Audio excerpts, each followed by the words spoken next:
Alright everybody, welcome to It Figures, the toy and action figure podcast, part of PopCultureNetwork.com.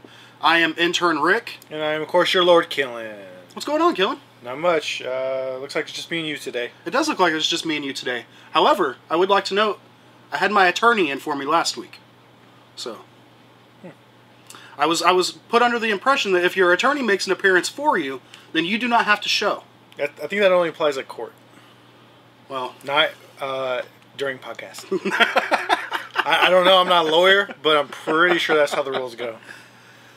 Wow. So, yes, it is, of course, early September, your second week of September, and we're here to bring you the latest and greatest in all your toy and action figure news. Woohoo! Toy and action figure news! Including such stories as... Diamond Select Star Trek figures. We've talked about this quite a bit in the past. That's still going on? It is still going. This is part of the new Diamond Select Star Trek line that's getting ready to take off. We've taken a look at the Spock figure that comes with the cave piece. Now they're offering up prototype pictures for the James T. Kirk figure. Says, Diamond Select Toys has released looks at prototypes for the second figure in the Star Trek Select line by Diamond Select Toys. The figure is of James T. Kirk with an engineering section diorama base. It can be posed kicking con or standing and swinging a pipe. Interchangeable parts and support stands allow for a variety of display positions. Now, this does not actually say whether or not con comes with the James T. Kirk figure. It would make sense that he would be, but it does not actually say. Hey, you know what? This is probably going to be a zombie variant. I can see him bashing out his brains because he's a zombie. And what I would like to is what I like to present you as Star Trek, the next zombie. Star Trek, the next zombie. Yep. Space zombie adventures. We need some. Walking Star Trek. Has there ever been like a space zombie movie? Like, you know, because they did like, you know, Jason X kind of a thing. I guess he's a zombie, right? Jason X kind of a thing. But I want to see like, kind of like snakes on a plane, but zombies on a space Zombies station. on a plane. Zombies on a space Oh wait, station. maybe Resident Evil was whatever. Or no, wait, was that Evil Dead? No, not Evil Dead. Dead Space. That's it. Dead Space. There we go. There you go. So, you could be onto something here. I don't know. But with Star Trek. But with Star Trek. Okay. So yeah, going with the same scale as the Spock figure. It's going to fit right along in line. Comes with this nice electronic board base and the questionable con figure. So, again, no retail price for this and no expectation as far as a release, but it's coming. So. Right. What's up? What up? Moving right along. Okay. Now, I understand that we discussed last week that Thundercats was dead. Yes, that was the rumor posted by someone who actually works on the show, I believe, off somebody's uncle's, grandma's, sister's website. If you watched the show last week, you'll know that Dan Norton posted a comment through the Thundercats Lair website that he and his team, who were the creative team that worked on the Thundercats cartoon, is not working on the Thundercats cartoon currently. Yes. However, this sparked a huge uproar as far as the fan community as to whether or not the cartoon is or isn't going to continue. And he further issued a statement saying, "Hey guys, I can see how my words have really made an impact. This wasn't really my intention. If you look at what I said, it doesn't say anything more than exactly what it means. The show remains in hiatus, period. The reality is we are not currently working on the show, which is what hiatus means. What is said between Warner Brothers and Cartoon Network or Bandai is officially between them. Until there is an official post or a disclaimer from any of these people, the show has not been officially canceled."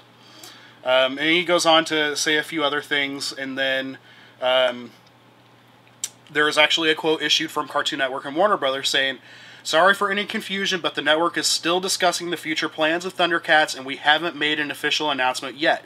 Once we do, we will be sure to send it out." So there it is, directly from Warner Brothers and Cartoon Network's mouths. No decision as of yet.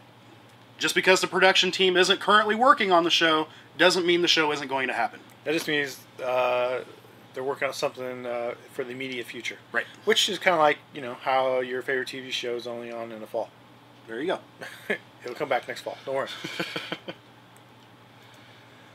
Okay. Now, jumping back on to the Mini-Mates news from all of the crazy marketing explosion that is the Mini-Mates.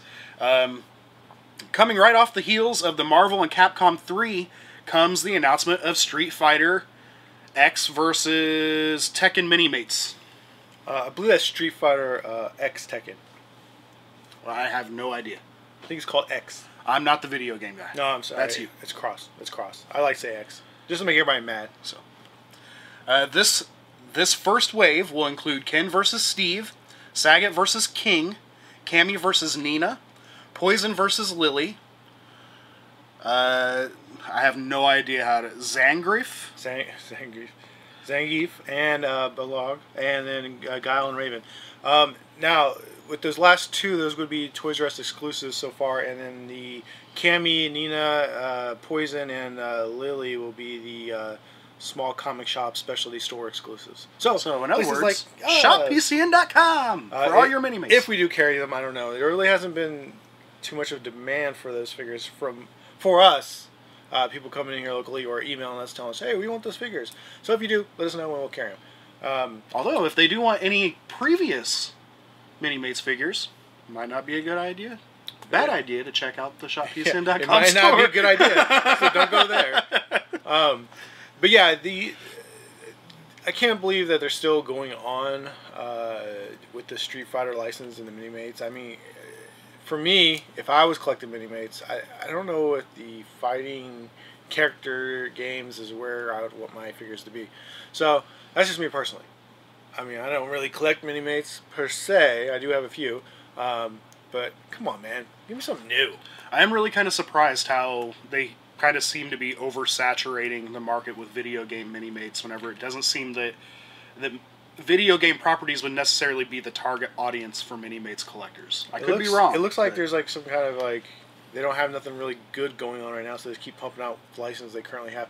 You know what they should do? Masters of the Universe Mini-Mates? Well, that'd be good. But they should get the Turtle license. There was a point yes. where Playmates and Diamond were in heavy talks for Diamond to be, this is like a year and a half ago, where almost Diamond, because there for a while Playmates had nothing going on before the Turtles just got re-announced. And there was a point where Diamond were in talks to become the distributors for Playmates completely. And about the time those Michael Jackson 10-inch figure statues came out. So Diamond almost was going to take over Playmates as far as doing their sales and shipping of their product. And then somehow that kind of just disappeared and went away. So in my mind, there's already a discussion that could be easily set up to obtain that license because the people already know each other. Unless there was bad blood in that deal, which caused them to break away and... which... We're talking Ninja Turtles, so that very well could be the case. So, but that would be cool. I'd like to see Ninja Turtles. They probably would not translate very well at all, but getting more Turtle stuff is always good. You know what I always see in Mini-Mates? Battle Beasts. $1 million idea right there. Yeah, like legitimate Battle Beasts. Alright, so everybody's going to be excited for this. More Walking Dead figures. Who doesn't love the Walking Dead figures? Maybe more. More. So... it has been confirmed that the TV series 3 wave will consist of Michonne, Merle Dixon, which I'm all about the crazy secondary, nobody really cares characters, and Merle Dixon was chained to a rooftop and left there. Where's he at? So, where's he at? Where's he at? And we get... Wait a minute, have you read the comic? So you read the comics, right? Yes. So is there mention of Merle in there? No. Not at any point. Up to 100, issue 100, there is no Merle or Daryl Dixon in the comics. Okay. So... spoiler alert. So, for me watching the show, like, that dude disappeared, and they kind of just, like, left this open, gaping hole of a story to come back. He's probably going to come back... he's going to be like the governor. As, like, or something. Some super zombie. He's going to be, like, be crazy. beating everybody down. Like, you don't just have Michael Rooker in your show for 20 minutes of screen time and then completely have him disappear with no trace. Or you do, and that's what happened. So maybe he just gnawed his arm off and then subsequently fell off the building and died. And they're just going to completely leave that up for, audience interpretation. Look, I don't need no more lost story loopholes, okay? I got over that show. Walking Dead better clear up all these little questions. Don't you people forget, because we are the ones that go there and ask these questions. So, what happened to that one guy? If no one says it, then just let it go. Yeah. It's not okay. It's not okay.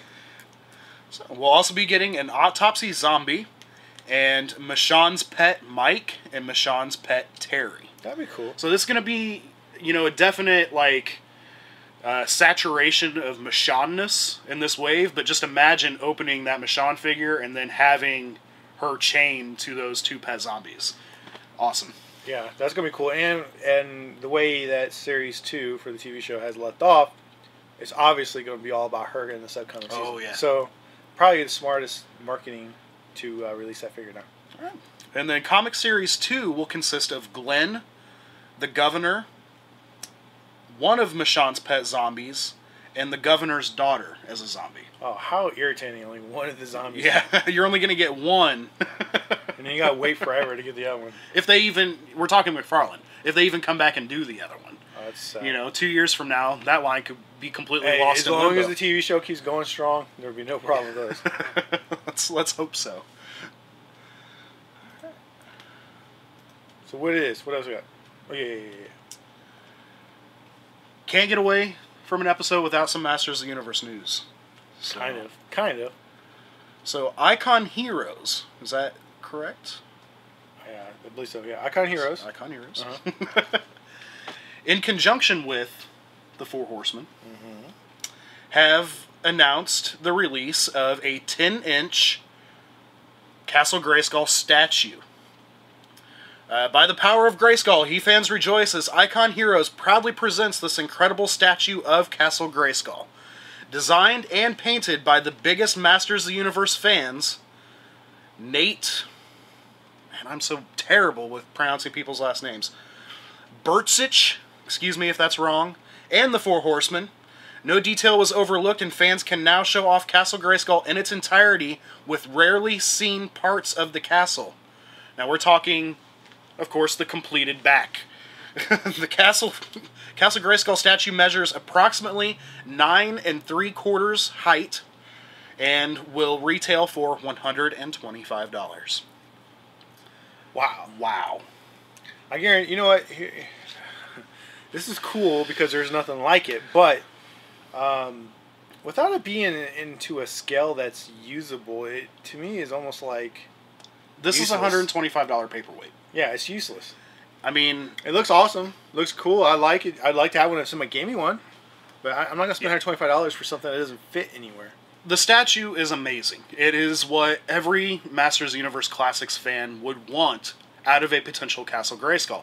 Whether we're talking an interactive playset that you can open up and actually, stick the figures inside of and whatever, or we're just talking a display piece that is nothing more than a statue. I don't know, $125. And, $120 is probably a lot, it's a lot of detail and art and paint and all that. Take that $125, get some cheap, foam material, paint it up really nice, and make it in scale to fit something we currently have. Either the vintage stuff or the 2000X, the classics, whatever you want to do it for, and then make it $125 and make it out of the cheapest, crappiest material ever, but make it look nice. I'll buy it. This is my thing with this whole statue. For $125, you can easily produce a one-piece rotocast mold from this castle that you could, whatever material you would want to cast your Castle Grayskull out of and make this. And it would not have to cost $125. Even if you did want it to cost $125, by the time you would produce 20 of them in rotocast, you would pay for it right there. Now, we don't understand necessarily the materials used and if it's completely hand-painted, which may, be some of the cost of this actual statue. But, and honestly, statues of, even if it's like a Wolverine statue or some random character, they usually cost about $100. So, I get the price point. I just don't, it's something that we want, but it's just in the wrong context. Make it make it 8 to 10 inches taller. Rotocast that puppy in some resin or whatever, and ship it out there. But I guarantee it'll sell. I mean, it'll probably everybody. It's gonna sell. Yeah, they're gonna sell out. It's gonna be a big hot item. It's just, it's so irritating because it's so much closer to what we really want, and it's just not there. But whenever you figure, 10 inches, somewhere right around there, and then our Masters Classics figures are somewhere right around there, we're basically talking pretty close to the same height. So a cool Christmas present, buy it and give to the Masters fan. For me personally, I can't drop my money on that and feel good about it. There you go. So there's that. I can't do it. So apparently, there was an event held at the Indianapolis Children's Museum. Okay. And at this event, there was a naming of the top 20 toys, the top 20 boys' toys of all time. And topping that list at number 1 is G.I. Joe. Debatable. Number 2 is Transformers. Whatever. Number 3 is Lego toys. Travesty. That should have been number 1. Now, actually, this actually has Barbie listed at number 4, even though the previous page, the link had boy toy. So apparently the boy toys just completely went out the window. Maybe it's Ken. So maybe it's Ken. Maybe it's Ken. Maybe Ken sells way more than you actually would think. You know what I mean? Like Barbie sell, you think, oh, well, everybody buys a standard Barbie. Maybe everybody buys a Ken, and there's like billions of Ken dolls out there.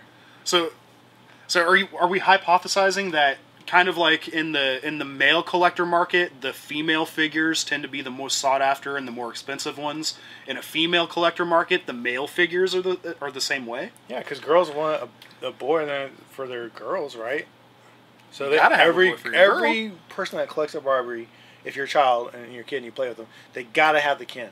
They gotta have him because he's gotta be Barbie's not going to be looking all good with all her stuff if she don't have a man to take care of her. That's right. I'm just saying. Barbie just let herself go. I mean, come on. No Ken, no Barbie. That's just the way it is. Number 5 was the Viewmaster. What? Who made this list? My grandma? Number 6 was the Bicycle. Yep. My grandma made this list. Number 7 was Cabbage Patch Kids. Not Cabbage Patch Dolls, Cabbage Patch Kids. Crayons comes in at number 8, followed by Play-Doh at number 9. Are that what? No. Monopoly at number 10, with Raggedy Ann and Andy at number 11. I'll give Monopoly to him, but that's kind of out of context too. Spirograph coming in at number 12, followed by Etch-a-Sketch at 13. Little Golden Books at 14. Are those even toys? I mean, what was this again? Okay, let's name this list again. What was it called? After 8 weeks of voting, more than 24,000 votes and 600 stories shared, the final results are in at the Children's Museum of Indianapolis. Online visitors and fans have determined their favorite toy from the past century. The top toy is G.I. Joe. Okay, so the top toy. I don't know. I mean, maybe children's books are considered toys. And I would say probably most notable of those would be Little Golden Books, or maybe like the Dr. Seuss books. Right. So maybe that's a stretch. Maybe. That's right in there. Number 15, Hot Wheels. That should have been way higher on the list. Number 16, Lincoln Logs. Okay, I'll go with that. Number 17, Candyland. How does Candyland come in above Mousetrap? No, wait. More importantly, how does Candyland and Monopoly not really become the same category if you're saying Legos as a full G.I. Joe as a wide... You've got a good point there. Why would it not just be board games? Whenever it comes to bicycles, we're not listing GT and Dino. Or they could say classic board games and reference those games. Number 18, Roller Skates. Come on. Number 19, Silly Putty. Maybe. And number 20, Mr. Potato Head. Maybe. So obviously this list is made up from some obviously non-toy people, collectors. It's got to be, because I'm going to point out 2 notable things that are missing from this list, and that is going to be Star Wars, which we've already decided here at Pop Culture Network is the most important boy toy line. Yeah, that's a major staple. And 2, Masters of the Universe did not make this list, which was the first toy line to be based off of an animated television series. So I could see that not being on the list. Because for a lot of people, Masters was not, part of their childhood. It just wasn't. I mean, it wasn't as big as you think it is back then. And honestly, I have very little minor memories of Masters of the Universe. All my memories are Masters of the Universe. And so, I don't know. They should have maybe pointed out, like, why not the comic book stuff, like Toy Biz Toys? I mean, X-Men, that was I think that's probably got to be bigger than that. Or, what else we got? Who knows? The Transformers, yeah, G.I. Joe probably, Lego definitely. What about, like, Toy Biz X-Men figures? That's what I just said. Rewind 2 seconds and then don't try. My mind just because you said it doesn't make it any better. My mind is scrambling, trying to think of other things. Star Wars is definitely should have been top 3 easily. I don't know why that's not top 1, but I'd give them okay for the first couple there. They had it going, and then they just went everywhere. Yeah. Why don't you start saying bags of candy? I mean, that's how like or bubbles, and if we had the full 100, I swear God, it's probably just a couple down. But what about rocks and sticks and boxes? Marbles, like I can't believe marbles didn't make the list. What a weird list. Or I don't know, pencils and a drawing pad. You know what? Honestly, it probably is accurate. If you were to grab 100 random people, just randomly walking down the street and not have, no, you can't look at them and go, oh, he might be a collector. Just go random as they come. You may actually get that list. I really think what the question ultimately falls down to is, what is the percentage ratio of 24,000 people versus what the actual number of toy collectors in the world really is? 24,000 seems really small in comparison to what the reality of toy collecting is. I guess that would have to go to Family Feud, and then we'll see. Best way to figure it out. All right, Richard Dawson, we're coming for you. Mm-hmm. All right. So Jazzwares, fresh off of releasing their Hanna-Barbera toy line, has announced that they have secured the rights to Cartoon Network's The Regular Show. Whatever. Jazzwares has been named the master toy licensee for Cartoon Network's Enterprise series, The Regular Show. The Jazzwares Regular Show program will feature pull-string plush, interactive figures, and novelty items, and is set to launch in the fall. Regular Show, I don't. This is kind of like a spoof or a ripoff of Adventure Time, right? It's something that's coming like right off the heels of the Adventure Time popularity. Well, yeah, right now, a lot of those independent Cartoon Network shows are extremely hot. Most notably because of how great Adventure Time is done. But, Regular Show really wasn't I don't see that as being a huge toy. Like, obviously, they're doing so good with the other stuff that makes sense for them to do that. But Adventure Time was smart. Maybe the Adventures of Gumball will be next. Who knows? I don't know. Maybe. All right, so what's up next? Video game maker PopCap Games has finalized a number of licensing deals that will expand its properties beyond the digital realm, beginning with Plants vs. Zombies. Get out of here with that. These mark the first major licensing partnerships for consumer products in North America and Europe in PopCap's 12-year history. The first Plants vs. Zombies products will begin appearing this spring, with plans to bring Bejeweled and other franchises to fans in early 2013. Whoa. Bejeweled? What are they going to do, have shapes? I don't even know, but my fiance will probably absolutely love that because she sits and plays that game for hours. I consider people who play Bejeweled just non-gaming people. They like I can see them playing on their computer playing Bejeweled and being like, "Oh, I'm such a nerd. I'm such a geek playing games all the time." It's like, no, you're not playing a game. You're just, picking shapes that are the same color. It's like when the 40-year-old mom comes in asking for a Game Boy and the only game she wants is Tetris. Yeah, or were you extreme crossword puzzling? I mean, it's not really a game. It's not. It's something that wastes your time, and some people are pretty serious about the game. How can they make merchandise based on that? I'll never know. Maybe a handheld game or something, but is that even considered a toy thing for it? The only thing I could even remotely come close to thinking of would be like a board game, kind of like Connect 4 or something, that comes with like all these gem pieces that you drop into some form of a framed contraption. I really cannot think of how they're going to mass merchandise collectibles or anything. And Plants vs. Zombies, is that even popular anymore? I mean, it seems like they're really late on that one. I think everybody's trying to get in on the Angry Birds popularity, which, by the way, all the merchandise that's out is way too much, and I think that's a little late, too. And I think it's probably going to be dying and going away within the next year. So. I mean, honestly, I haven't heard much about Angry Birds since they released their Angry Birds in Space a while back, and that was it. I think the last thing I heard was Gene Simmons signed a deal with Angry Birds for Kiss Angry Birds like 3 weeks ago. Yeah, and like, what else is left? I mean, if Kiss is jumping on the bandwagon, that's your first tip right there that you should probably not jump on it after them. There'll just be nothing left. Or the destroyer of licenses? It kind of seems that way. I mean, look what happened to McFarlane. So. Sad. NECA has announced a 1/4 scale Captain America figure based off of the Avengers movie. That's interesting. This is very interesting because I hadn't heard anything of NECA receiving any form of licensing through Marvel or, any comic book franchise except for. I think that would be really good. I think if NECA can pull the figures off as good as they've done other ones, that. I mean, obviously this one looks it's not comic based at all. It's completely movie based. Oh yeah, totally movie based. He does seem like he's a little, maybe kind of scrunched down a little bit. Like.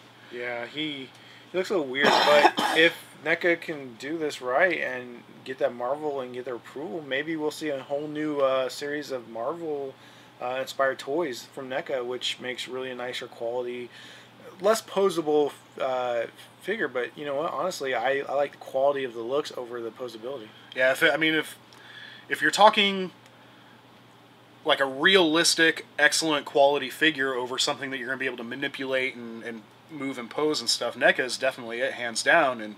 And venturing outside of the realm of movies and 80s culture, this is kind of a big step for them. Yeah, I think it's a very important toy that. Obviously they're only doing a limited amount worldwide. 7,500 for the whole world is, not that much. But if this thing blows up, this could be the very first steps of a whole new dynamic in who gets the future license. Maybe Hasbro, and Mattel may be getting some hurting from this if it goes well. That's very true. So, only 25 figures available worldwide. NECA is pleased to announce an amazing addition to their quarter-scale figure product line, the acquisition of the Marvel Comics license for both comic book and feature films. That is a big deal. Okay. The inaugural offering will be Captain America as seen in the #1 film The Avengers, Steve Rogers in a quarter-scale glory. The figure stands 18 inches tall and features loads of detail and articulation. Over 25 points of articulation, including the neck, shoulders, torso, elbows, hips, knees, wrists, and more, includes Captain's signature shield with straps and interchangeable hands. It's no price. It's kind of a bad. I don't know, probably be like a $40 to $60 figure. The scale is a bad choice. I mean, honestly, 18 inches is a hard sell. I mean, just from working in a toy store where we sell these things, it's near impossible to sell figures in that scale. Now, if you're just a big Captain, Marvel, Captain America fan. What's wrong with me? Captain America fan. You may just want one as a big kind of like a centerpiece for your collection, but honestly, I think they should have started into the 6 and then kind of just see how that went. Yeah, 18 is gonna be hard. It's gonna be hard to judge, if they did well or not by choosing that scale, and probably that was why they got that license to begin with, because Hasbro and Mattel aren't making that scale. 18-inch definitely has its target audience, but it is a lot smaller than the average toy collector market, and those figures tend to be a lot more expensive, so it's going to be hard for them. Now, but hope it works. Let's keep our fingers crossed. Now, NECA has also announced the Django Unchained line, based off of Quentin Tarantino's new upcoming film. I really haven't heard a whole lot about this movie, but Why are they Quentin already? Tarantino really hasn't. They must have a lot of faith in him that they're gonna pump toys out before the movie's even released. Like, oh, we're gonna make these toys on a movie. I don't even know what that is. Yeah. Have you heard about that? No, not really. NECA and the Weinstein Company are pleased to announce agreement to produce Django Unchained consumer products. NECA to bring the line of apparel, action figures, and accessories for Quentin Tarantino's newest and highly anticipated film, Never heard of it. Django Unchained, this winter. What is that about? I don't know. It's got Leonardo DiCaprio in it. Oh, well then, hey, if it's and, got and Leo, Jamie Foxx is playing Django. if it's got, So if it's got Leonardo DiCaprio, it's a sure thing. Name me one movie he was in that sucked. You can't. You can't. this upcoming Western film, written and directed by Quentin Tarantino, takes place in the Deep South, where a slave-turned-bounty hunter sets forth to rescue his wife from a brutal but charming plantation owner. Now, Wow. the hero is played by Jamie Foxx. The villain is played by Leonardo DiCaprio. Wow, that'd be interesting actually. So I'm actually That might work out. I'm actually pretty interested in this. It's kind of the first time Quentin Tarantino is entering the Western realm without Robert Rodriguez next to him. So it's going to be kind of interesting to see how he, ends up doing it, but I'm doubt it. I'd hit with his style and that cast and that story idea. It's going to be a little extreme, so should be all right. I think so. I'll give it a shot. But toys already? Come on. Maybe some people just can't wait. Maybe some people think that if they don't come out before the movie comes out, they'll never come out. Well, I guess it does take about a year in planning to shipping date, so maybe that's not. But that's a leap. Because here's the problem. Look at all these other toy lines that came out with movies that they thought were going to be good. Jonah Hex. Where are those things at? NECA, where's your Jonah Hex figures at? Clearance bins. Yeah. Percy and the Olympians. Oh, don't even get started on that one. That's terrible. like the new Battlefield Earth toy line. That was. Yeah, it was like oversaturation on the shelves before I even knew the movie was coming out, and then clearance bins. Well, and they're still trying to make money off of the Christmas Story. Come on, NECA. Let it go. I literally believe that is 100% because they way overproduce that product and it's just piled up in their warehouse. Still have it. So every single Christmas, it's just like the Nightmare Before Christmas product that they've done that's not action figures. Every single year we get that catalog and the exact same product still listed in there. Where's that movie? I mean, where's the sequel, man? They need to hurry up and get that going. Let that franchise keep pushing on. Gotta do something. So, but that looks like that's about going to wrap it up for news this week. Oh, is that all? That's all. So that gets us to the fan corner where we answer your questions. Okay. So our first question comes from Clone Yoshi, of course. What's up, Clone Yoshi? Hey, Clone. And he asks, "Hey guys, would you want to see a Super Smash Bros. Line when the new game comes out? I want my Nintendo characters to be in the same scale so I can have my nerdy playtime with 100% awesomeness." Yes. You know what? With the popularity of all the Popco Mario figures and stuff like that, I think Smash Brothers line itself is probably right now. Like, it's probably... I think the market's proven on those Mario figures. I think people will buy it. And I think there's so many people that are so in love with that game that there's going to be a huge demand for those. Definitely. Now, as far as how's the licensing go, I don't know. Maybe, does Nintendo own all those characters outright and do a full license, or are they split up amongst several different owners? I don't know how much of a licensing deal issue it's going to be, but that would be awesome. I agree. I think that,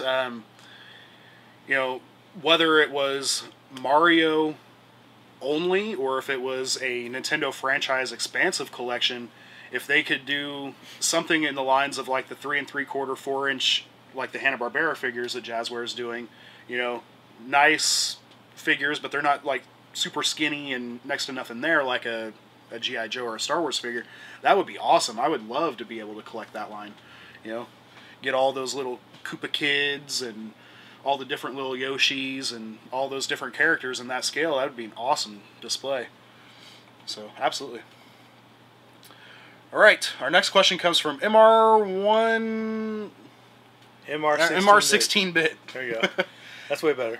Hey guys, with Takara Tomy reviving the Battle Beast this month, I found it odd that they didn't use the Beast Former's name. I know they can't use Battle Beast's name because of Mini-Mates, but I thought they could reuse the Beast Former name. Instead, the line is called Beast Saga. My question is this: do you think they went with the name Beast Saga because they may import the toys here to the States, though Hasbro is in the future? Through the States, through Hasbro in the future. No, I mean, probably they saw that there was a huge demand for the Battle Beasts. There's so many people that are like, oh, they're doing Battle Beasts. Oh, those aren't real Battle Beasts. And they're like, damn, maybe we should do Battle Beasts again. And with everybody going back and redoing these older properties, they're probably like, man, we could probably make some money. And because they screwed up and lost their trademark name to that, the rights to that name, and where Diamond took it, I guess that's, if you call it something close enough, that was probably, you know, Beast Saga is probably widely open. It's just probably just the only way they can do it and keep it so you can kind of figure out what they are. I think Beast Formers would have probably been a terrible, terrible way to go because it probably would have confused people with Beast Wars and the Transformers property. Yeah, I think that's a bad choice. Using the Formers name anywhere in there can confuse the uneducated. And let's face it, these are older 80s toys, and you put it out here in the market today. Of course, they want to sell it to us collectors, but they're going to expect heavily on just random kids picking it up. And if you put Transformers in the name, they're going to be so confused on what this is, and it's going to lose its identity in the marketplace. Yeah. So probably the smartest thing they could do was do what they did. Not to mention the fact that Transformers fans would probably have a fit. Oh, yeah, for sure. So, our next question comes from Madolfi. He says, hey guys, just wondering, did you have any moments where you had regrets after buying a certain toy? If so, which toys did you regret buying the most? In my case, it was the Transformers movie line. That's money I will never see back again. There's like one or two good ones. You know, I only have one toy, and to this day, every time I look at it, I just want to smash it, and I'm so upset. I bought this is last year. I bought the new Lego Star Wars Boba Fett Slave One that they redid, and I bought it because it came with oh god, who is he? Little guy in the yellow. I can't think of his name. Little guy in the yellow. Yeah. Anyways, it came with a new figure that they didn't release before, and that's why I bought it originally. Oh, Salacious Crumb. No.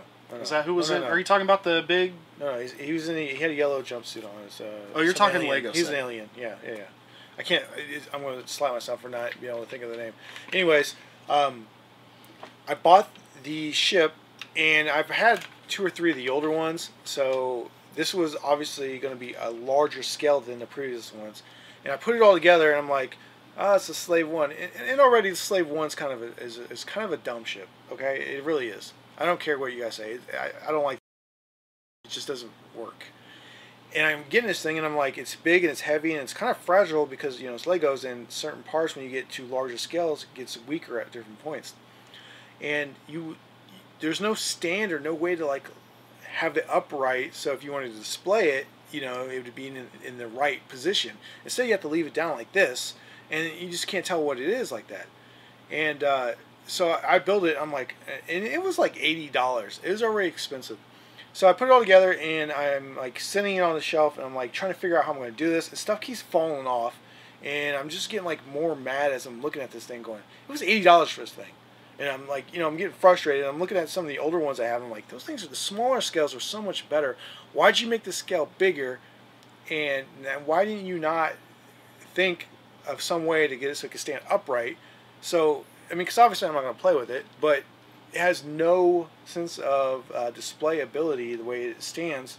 And if you try to you know, push it up against the wall and like let it stand, it like tips and it falls and it breaks. It's one of those Legos that when it falls, it breaks. It's breaking off like 8, 9 different little things, and it doesn't have the strength that the design was poor.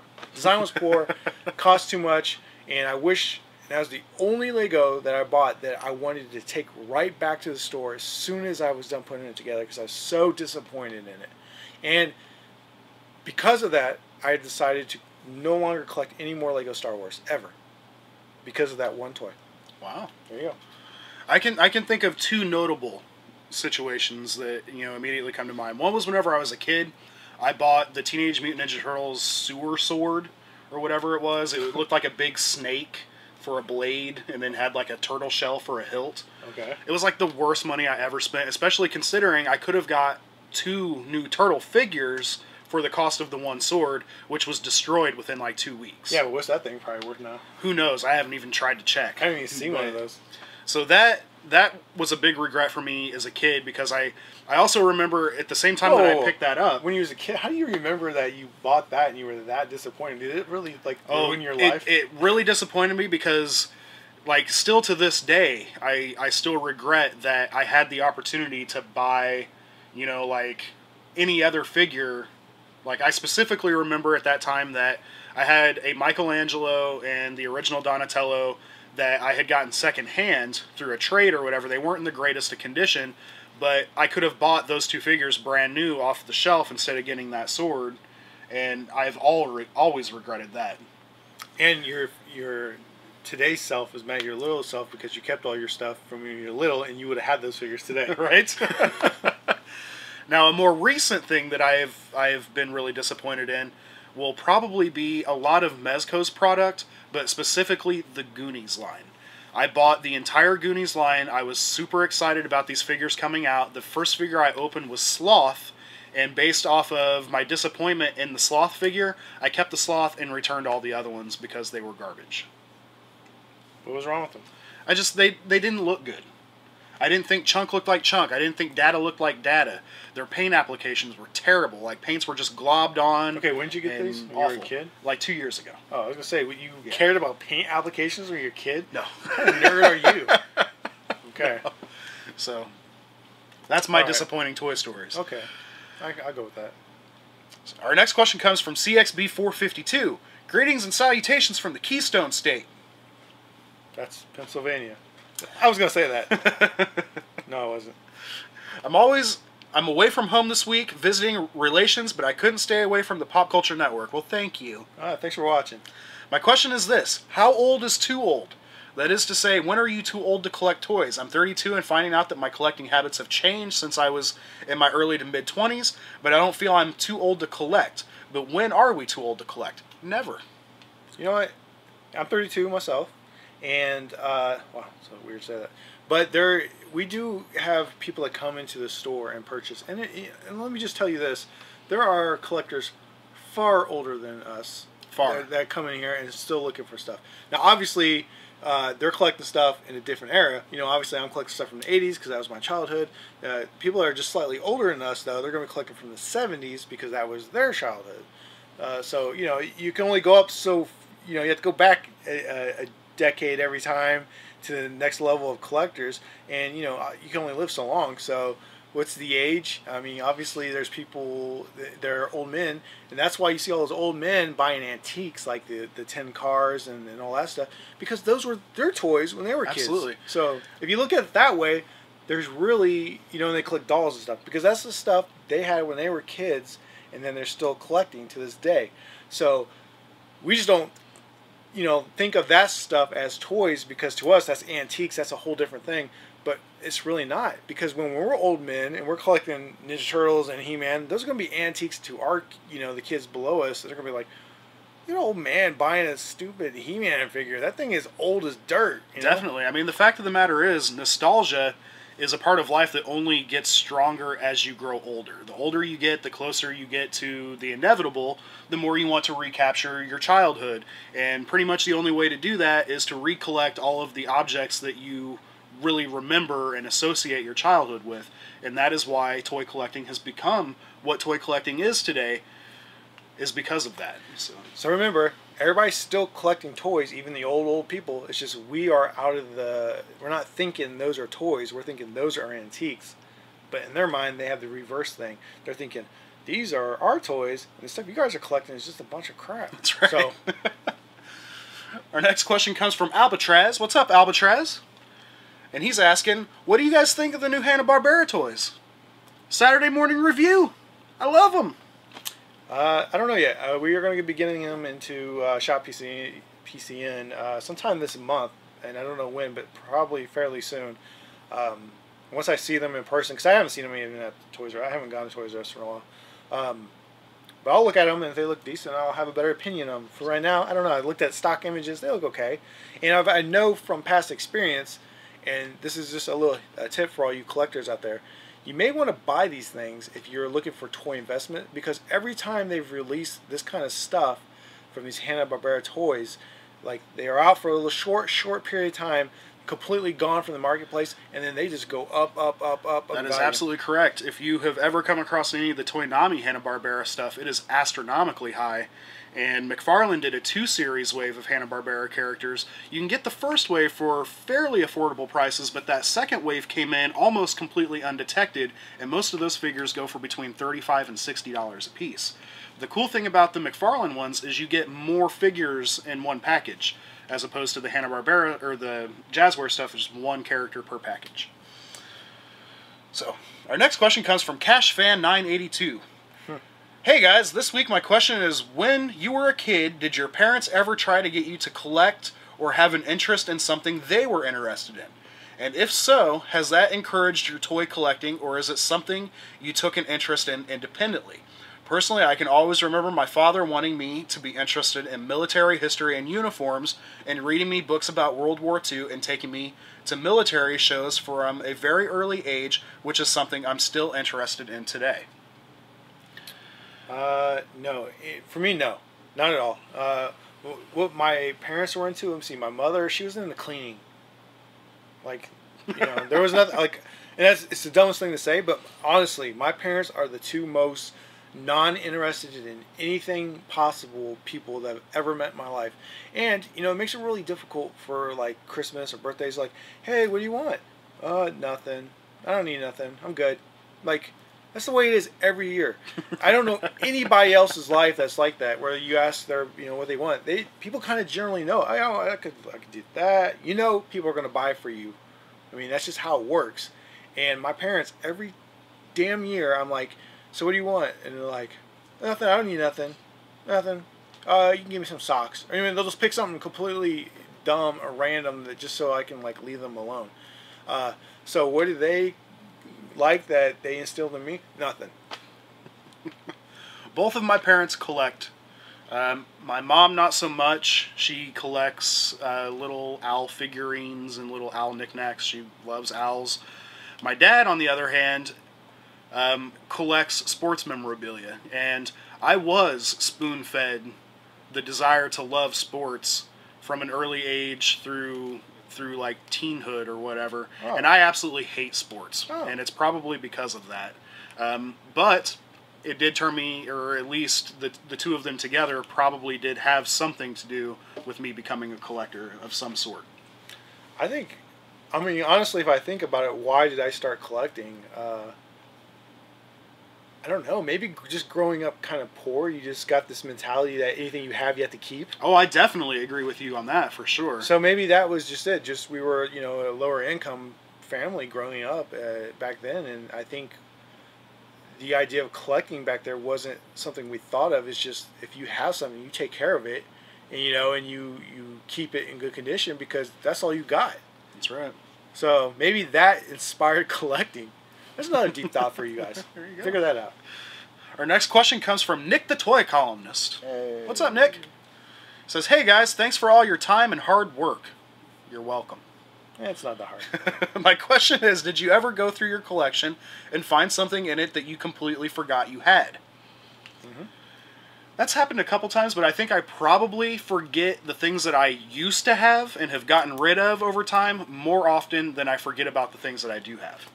I just recently moved, as some of you may know, and I had to take everything out of my house and out of my basement and my garage and my shed and take it to my new place. And I didn't obviously get a chance to go through everything, but I did see a lot of things. I'm like, oh yeah. But most notably is when I was cleaning out my garage, I had some old product stuff I used to sell probably about 10 years ago, and there's a case of the Treasure Trolls. That's right, you did have a case of that. I brought it to the store. I'm like, oh my god, I found this case of Treasure Trolls that I used to sell years ago, like 12 years ago. We should put these back in the store. So now at ShopPCN.com, there's a bunch of Treasure Trolls on card, which is totally bizarre. The little Jim in the belly and the long, crazy Don King hair. Now we got some of those on card, and I have no idea how old they are, but I would imagine if they were about 12 years old that they would be released sometime in the 90s. I think 91 or 92. Yeah, so it's really hard to say. But if you remember Treasure Trolls, and you should, if you were, anybody in our age group or slightly lower, they were pretty big. So I remember, even I had some trolls whenever I was young. I remember, and those things were awesome. I even had some Ninja Turtle trolls, I'm pretty sure. So. Yeah, they have some of those. Our next and final question for the evening comes from Nasty Will. Yeah. He says, "Hey guys, I've been getting some great deals at Marshalls, TJ Maxx, and Ross for toys.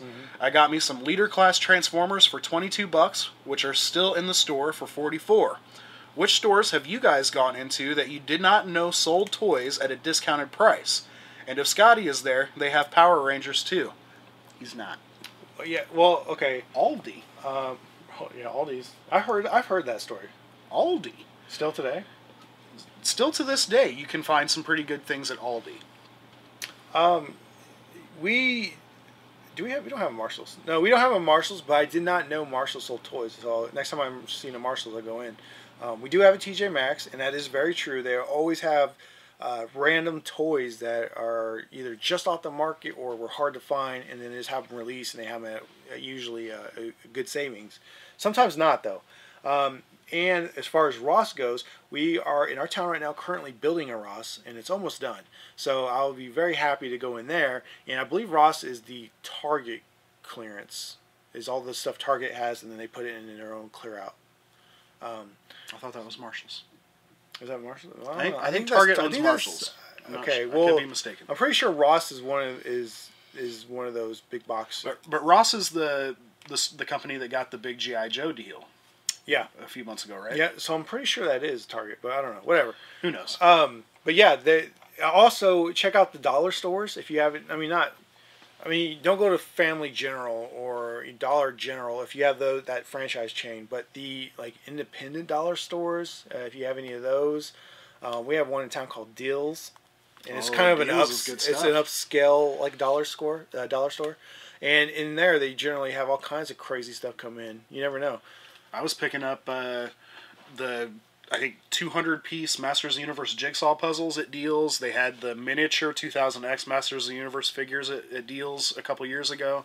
They found all kinds of stuff, and then they also have I bought a lot of video games there that were like computer games for $5 that were should have been a lot more expensive than that. So places like that, you might find some deals. Going into random clothing stores, you never know. Every store has a toy aisle. Even if you go to JCPenney, places like that where you wouldn't think of Kohl's, Gordman's. Yeah.